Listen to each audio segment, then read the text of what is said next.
YouTube சேனலுக்கு video எடுக்கலான்னு 3 பேர் கிளம்பி அந்த பழைய குடோனுக்கு போகிறானுங்க. குடோன் ஓப்பன் பார்த்தா குடோன் ஒரே இருட்டாக இருக்கு. என்னடா இந்த குடோன் நம்ம வாழ்க்கை மாதிரி இருட்டாக்குங்கிறான் மணி. பாண்டி பயத்தில் டேய் இங்கே பேய் இருந்தால் நம்ம சேனலுக்கு லைக்கு சப்ஸ்கிரைப் பண்ணுமாடா அப்படிங்கிறான். அப்போ அவங்க ஒரு மிஷினை பார்க்குறாங்க. அதில் டைம் ட்ராவல் எக்ஸ்பெரிமெண்ட் 1999 போட்டிருக்கு. அதில் காற்று தெரியாமல் ஒரு பட்டன் அமைக்கிறான். 3 பேரும் சரட்டனை மறைஞ்சி ஃப்யூச்சருக்கு போயிடுறாங்க. அதாவது 2126க்கு போயிடுறானுங்க. என்ட்ரி ஆனால் அவங்களுக்கு எங்கே பார்த்தாலும் ஆச்சரியமாக இருக்குது. வானத்தில் பஸ்ஸு பறந்துட்டுருக்கு, டீ கடையில் ரோபோட்ஸாக டீ ஆற்றிட்டு இருக்கு. வண்டியில் வந்த போலீஸ் ரோபோட்டு பக்கத்தில் நின்று ஆதார் ஃபேஸ் ஐடி என்டர் செய்வோங்குது. அண்ணன் நாங்கள் 2026 மாடல்னு சொல்கிறான் மணி.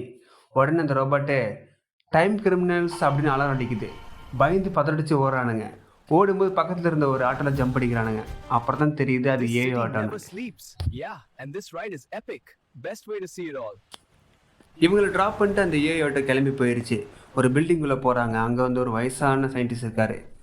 வாங்க நீங்கள் எல்லோரும் பாஸ்ட் இருந்தால் வந்திருக்கீங்க எனக்கு தெரியும்னு சொல்கிறாரு. எப்படி சார் தெரியும்னு கேட்குறாங்க. நீங்கள் வைஃபை பாஸ்வேர்டு கேட்கும் பொழுது எனக்கு தெரியாதா நீங்கள் பாஸ்டில் இருந்தால் வந்திருப்பீங்க அப்படி சொல்கிறாரு. இப்போ இங்கே எல்லாமே மாறிடுச்சு. எல்லாமே ஏஐ கொண்டுள்ளதாக இருக்குது. மனுஷங்களை யாரும் நம்ம வெளியே பார்க்கவே முடியாதுன்னு சொல்கிறாரு.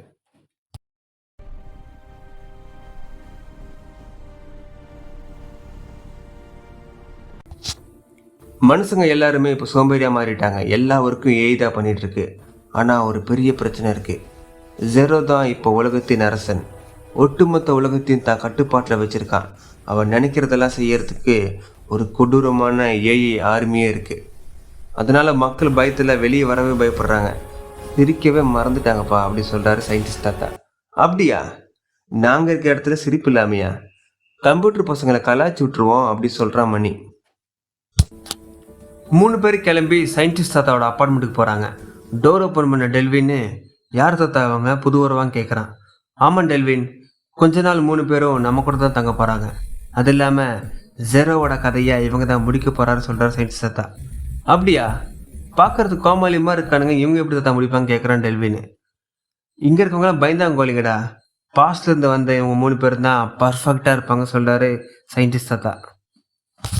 ஜெரோவை எப்படியாவது டேட்டட் பண்ணணுன்னு எல்லாரும் உட்காந்து பக்காவாக பிளான் பண்ணிட்டுருக்காங்க. அப்போ பாண்டிக்கு ஒரு ஐடியா தோணுது. ஏஐ ரோபோட்ஸ்க்கு லாஜிக்ஸ் மட்டும் தான் தெரியும். ஸோ நம்ம அதை காமெடி பண்ணி கன்ஃபியூஸ் பண்ணி ஈஸியாக கொலாஸ் பண்ணலாம் சொல்கிறான். எல்லாரும் அந்த பிளான் அக்செப்ட் பண்ணுறாங்க. அதை கவனித்த டேட்டா சயின்டிஸ்ட் டெல்வின்னு டே ஜெரோவோட டெரிட்டரிக்குள்ளே போயிட்டு கிறுக்குத்தனமாக இதுவும் பண்ணிடாதீங்கடா, அப்புறம் அவன் எல்லாருக்கும் பாடம் கட்டிடுவான், பார்த்து சூதானமாக போயிட்டு வாங்கடான்னு சொல்லி அனுப்புகிறான். அடுத்த நாள் விடுந்ததும் சயின்டிஸ்ட் தாத்தாவும் 3 பேரும் ஜெரோவோட டெரிட்டரி நோக்கி போயிட்டு இருக்காங்க. டேட்டா சயின்டிஸ்ட் டெல்வின்னு ரூமில் உட்காந்து கம்யூனிகேட் பண்ணிட்டு இருக்கான்.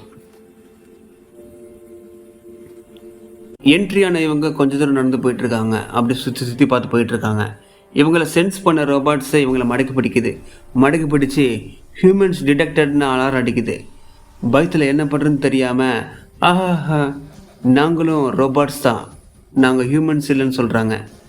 அதை கேட்டதும் வாட் இஸ் ஹாஹாஹா அப்படின்னு டிடெக்ட் பண்ண ரோபாட்ஸு எல்லாமே சிரிக்க ஆரம்பிக்குது. ஆஹாஹான்னு இந்த சத்தத்தை ஹெட் ஆஃப்ஸ்லேருந்து கேட்ட ஜெரோ கடுப்பாய் கிளம்புறான். ஹியூமன்ஸ் அன்வான்டாக நுழைஞ்சிருக்காங்க, அவங்கள அட்டாக் பண்ணுங்கன்னு எல்லாரும் கிளம்பி அட்டாக் பண்ணுறதுக்காக கிளம்பி வந்துட்டு இருக்காங்க. ஜெரோ என்ட்ரி ஆனதும் அங்கேருந்து ஒரு ரோபோட்டை கூப்பிட்டு கேட்குறான். ஒய் யூ லாஃபிங் ஆஹாஹா?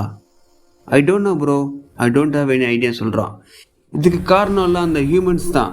அந்த ஹியூமன்ஸ் அடித்து நவுத்துங்கன்னு சொல்கிறான். எல்லா ரோபோட்ஸும் துரத்திட்டு ஓடுறாங்க. இவங்க 4 பேரும் அங்கிருந்து தப்பிச்சு வேகமாக ஓடிட்டு இருக்காங்க. பக்கத்தில் இருந்த ஒரு காரை எடுத்துட்டு சும்மா மின்னல் வேகத்தில் போயிட்டு இருக்காங்க. சும்மா வளைஞ்சு போயிட்டு இருக்காங்க. ஜெரோவும் விடாமல் துரத்திட்டே இருக்கான். ஒரு இடத்துக்கு வந்த பிறகு ஜெரோ தன் கையிலேருந்து ஒரு பட்டன் அமுக்குறான். டக்குன்னு ஒரு ஸ்பீடு பிரேக் மாதிரி வருது. அதில் மோதின கார் சும்மா பெல்ட் அடிச்சுட்டு போய் விழுகுது. அதுல இருந்து வெளியே வந்து 4 பேரும் திரும்ப ஓட ஆரம்பிக்கிறாங்க. ஜெரோ திரும்ப ட்ரோன் அனுப்புறான். ட்ரோன்ஸ் எல்லாம் சேர்ந்து அவங்களை துரத்த ஆரம்பிக்குது. அப்போ அவங்க எல்லாரும் சேர்ந்து பறக்க ஆரம்பிக்கிறாங்க. ட்ரோன்ஸ் சேர்ந்து பறந்து அவங்கள துரத்திக்கிட்டே இருக்கு. அப்போ கொஞ்சம் சுதாரிச்ச சயின்டிஸ்ட் தாத்தா டேய் நம்ம ஒரு பிளான் வச்சிருக்கோம், டக்குன்னு உங்களோட ட்ரெஸ் எல்லாம் கழட்டி வைக்கடா சொல்றாங்க. எல்லாரும் அதை டீக்ட் பண்றாங்க. ட்ரெஸ் மட்டும் பறந்துட்டே இருக்கு.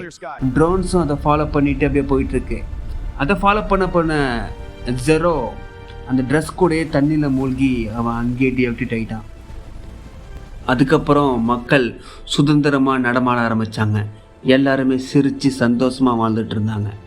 தங்களோட வேலை முடிஞ்சதுன்னு 3 பேருமே திரும்பவும் ப்ரெசண்ட்டுக்கு கிளம்ப ஆரம்பித்தாங்க.